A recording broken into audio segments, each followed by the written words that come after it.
What's up guys, Balmont here. So Phobia, St. Diphnos Hotel has just been released and it's doing really well, so I thought, hey, why don't I go back and make a top 10 list with first-person single-player horror games?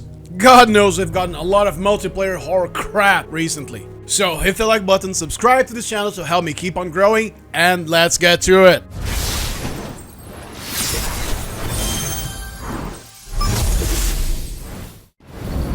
First up, we have Resident Evil 7. It was a very divisive title because it would be the very first canon entry in the series, which would actually lead us to the first-person perspective. And let me tell you right now, this is one scary game. Sure, many would argue, myself included, that it takes a little while for this game to actually start resembling a proper Resident Evil title per se, but for what it brings us, it is a very enjoyable first-person horror title. Everything has been reworked to make sure that that feeling of helplessness, even though you will have your standard firearms, is still there. And while looking for a long-lost wife, Mia won't be as impactful as, let's say, going up against Umbrella. Capcom made sure to pack every single location with as much tension as it possibly could. If you're able to forget that this title doesn't exactly feel like a Resident Evil title, you know, I really think that at best it should have been a spin-off, then yeah, you're gonna have a lot of fun with this. And if the whole doesn't feel like a Resident Evil title game got you interested, then make sure to check out this video I published. I'm gonna leave it on the cards for you right now. Next up, we have one of the most iconic horror games ever. Yes, I'm talking about the stellar, the legendary BioShock. If you've ever played System Shock 2, then you know what to expect out of this game. Of course, the setting isn't the same, but the storytelling, the fact that you're able to find items pretty much anywhere, you know, in briefcases, drawers, trash cans, and that constant "what on earth have I gotten myself into" feeling are all here. And you also have spells, which are called plasmids, and they have very diverse effects and applications. And if you throw into the mix the fact that yes, you can upgrade your equipment, then you have one of the most remarkable games of all time. The narrative, atmosphere, and storytelling inserted into this game are very unique. Hell, it even gave us one of the horror game's most iconic characters ever, Andrew Ryan. Now, this next game is a title I hold very dear to my heart because it's from my favorite horror games franchise ever. Well, it only has 2 games, but hey, I'm talking about The Evil Within 2. You're put into the shoes of Sebastian Castellanos, a detective who's gone down the Max Payne path because he's lost his wife and daughter, or so he believes. And upon meeting with one of his old contacts, Kidman, who now works for the evil organization Mobius, who pretty much fucked everything up in the first game, he discovers that his daughter, Lily Castellanos, is still alive. However, in order for him to be able to rescue her, he must once again enter the dreadful STEM system, which is basically an extremely hostile version of the Matrix. And I actually commend Tango Gameworks for their efforts in this title because, you see, they took a streamlined horror game that was The Evil Within 1, which to me is the best horror game ever, and gave it a semi-open world dimension to it. Now, I know, whenever we hear the term open world, we all roll our eyes because we think, okay, here's another game with a vast map and very little things to do. But Tango Gameworks did manage to play very smartly on this concept, and it still delivered us a very concise horror game. And now with a visibly bigger budget, Tango Gameworks was actually able to implement a grander feel to the whole game, both in storytelling and visual elements. And this is actually one of the very few titles where you have the option from the outside. You don't need to mod the game, you don't need to be a PC gamer in order to play it either on the third-person perspective or on the first-person view. Next up, we have one of the most tense horror games of all time. Yes, I'm talking about the absolute classic Outlast. You're put into the shoes of investigative journalist Miles Upshur as he investigates a psychiatric hospital. And let's just say that most of his interns aren't exactly people you'd actually invite for anything that requires you to keep on breathing. And what sets this game apart from every other entry in this list is the fact that you have absolutely no means whatsoever to defend yourself. Your only chances of survival are by playing smart and using stealth whenever possible. And since most of this hospital's areas will be unlit, you have to rely on your portable camera, which contains a night vision mode. but don't get too trigger happy with your camera because its battery has a duration. You constantly be needing to switch battery. Outlast delivers one solid and powerful atmosphere. You will not forget this game after you play it. It's not for the faint of heart.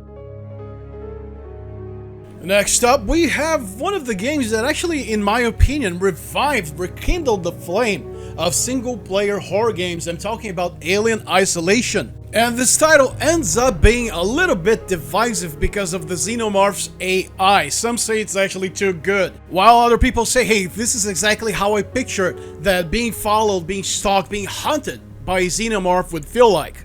And there's also the added element that your weapons, for the most part, will do nothing against the Xenomorph. You cannot kill it, you can at best scare it away or lure it somewhere else by being smart.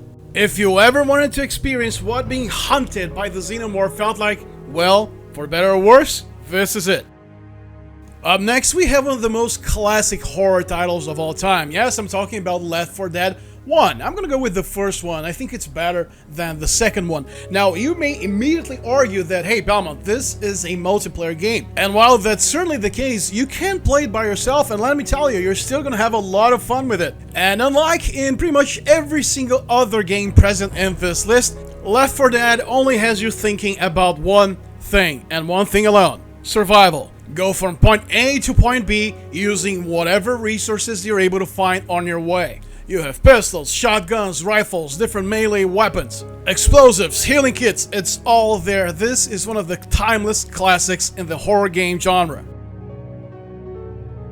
Next up, we have the aforementioned Phobia. Now, you may be wondering, Belmont, you decided to make this list because of this game and you're gonna insert it in this list. Are you insane? No, I'm not. At least I think I'm not. I was never tested to be sure. But the main reason why I inserted Phobia into this list is because a lot of people, they're just going to be looking for great horror games to play. They're going to be looking for lists whether they played Phobia or not. So, thinking about those people who've never played Phobia, I decided to insert it too. And in my opinion, this game deserves a very special attention because it's actually an indie game that was made by under 10 people. And if there's something we know about indie games nowadays, is that 99% of them are garbage. You know, they're released, streamers will play it, they'll do their best to entertain their audiences with whatever it is they got, and then 1 or 2 weeks later, the game is never mentioned again. Really, it feels like those games in particular are made thinking about certain streamers' almost magical ability to make anything interesting and fun.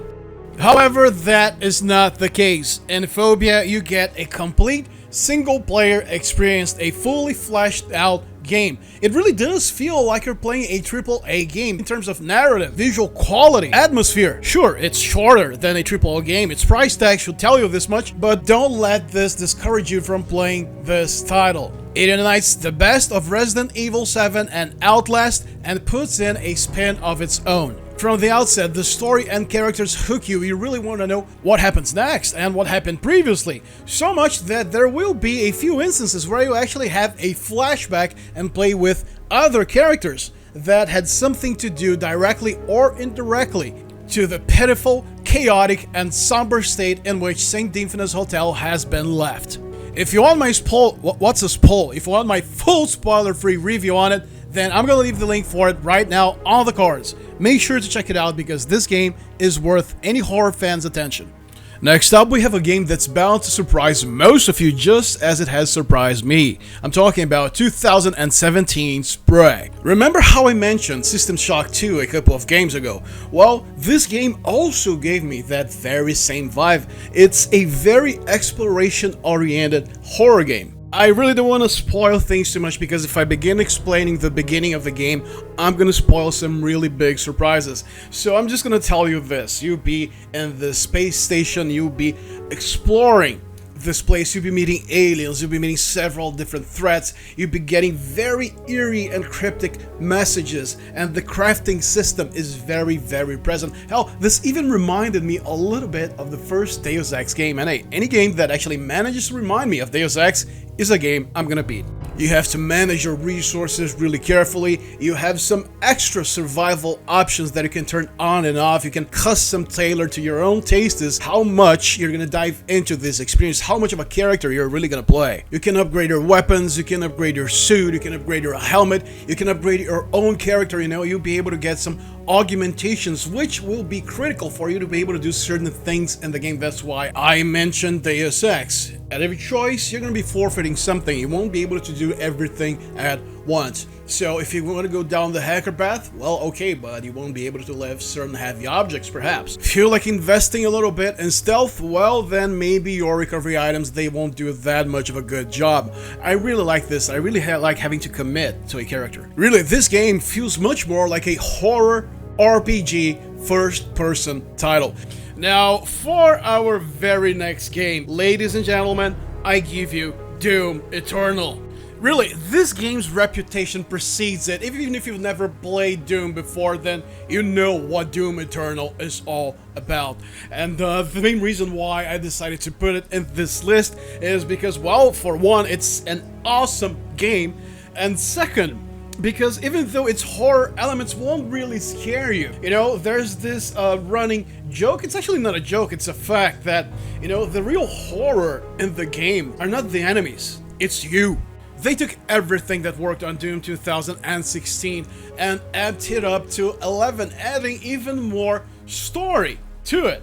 Now, granted, most of us are just there for the demon slaying, but if you want it, it's there. And if you actually take the time to read the files to pay attention to things, it's well thought. You know, it's nothing stellar, it's nothing groundbreaking, but it's very solid, it's all there. Now, imagine this, you know, you're one of the demons, even if you are one of the most powerful demons in the game, and you see the Doomslayer coming after you. After mowing approximately 300 of your minions in 5 minutes. Are you gonna be alright in this encounter? You are not. So in a way, it's not about the forces of hell trying to take over, but making the stupidest mistake they could ever commit in their lives, which is go up against you. And I know that in 9 out of 10 people watching this video that have played the first Doom, the 2016 game, you guys are actually listening to BFG Division inside your minds right now. I know it's from the previous game, but that song never left our hearts. So in the end, yes, Doom Eternal is absolute terror, only not for yourself. So this was Bauman speaking to you. I hope you had an amazing time watching this. If you enjoyed this video, then make sure to hit the like button and maybe even subscribe to our channel to help us keep on growing. And I'll see you next time. Later.